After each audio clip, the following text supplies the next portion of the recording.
Finally তোমাদের ভালোবাসায় অনেক টাকা দিয়ে আজকে একটা ড্রোন নিয়েই নিলাম কলকাতা থেকে। আর সেখানে একটা মেয়ে আমাকে গোলাপ ফুল দিয়ে এরকম করে প্রপোজ করে নেবে ভাবতেও পারিনি।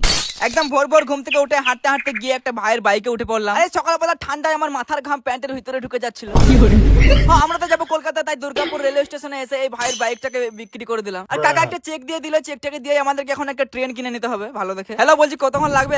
তাড়াতাড়ি ট্রেনটা নিয়ে এসো, তখন ওয়েট করা যায় এরকম করে। আর তারপরে প্ল্যাটফর্মে বেশ কিছুক্ষণ হাঁটাহাঁটি করতে আমার ট্রেন চলে এলো। আর ট্রেনে উঠে প্রথমেই নিয়ে নিলাম একটা সিঙ্গাড়া আর একটা চপ, তার সঙ্গে সরষে বাটা দিয়ে। ও মাই গড, ছাড়িয়ে দিলাম। মন মানে না, মানে না, মানে না, মানে। আরে গাইস, হাওড়া স্টেশনে নামার আগে আমার দামি চুলটাকে সেট করে নিলাম। আর চুলটা সেট করে ট্রেন থেকে নামতে একটা মেয়ে গোলাপ ফুল দিয়ে বললো, আই লাভ ইউ, আমি তোমাকে প্যাড ভরে ভালোবাসি। হ্যাঁ গাইস, বাপের জন্ম এই প্রথমবার আমাকে কোনো মেয়ে গোলাপ ফুল দিল, তাও আবার লাস্টে বলছে ওটা 20 টাকা দাম, তাড়াতাড়ি টাকা দাও।